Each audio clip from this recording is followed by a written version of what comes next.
24 dan juga 25 September di Padang SK Parker. Dan sekarang ini saya bersama rakan saya.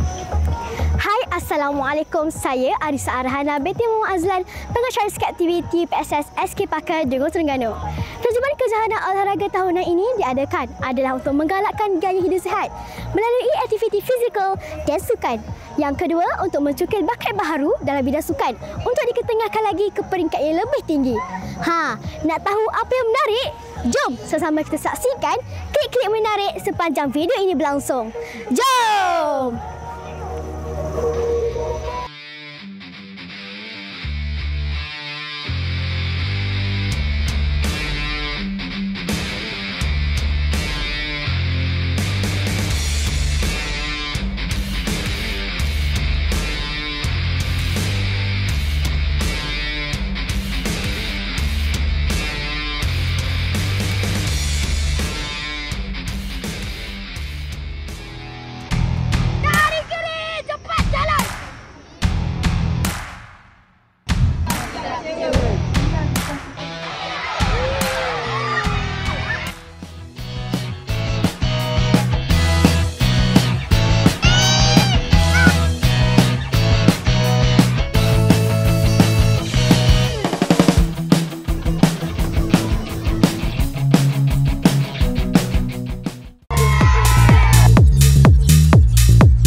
Dan syabas kepada Johan keseluruhan rumah sukan dan tidak lupa juga kepada peserta yang telah pun memberikan komitmen sepanjang kejohanan ini berlangsung.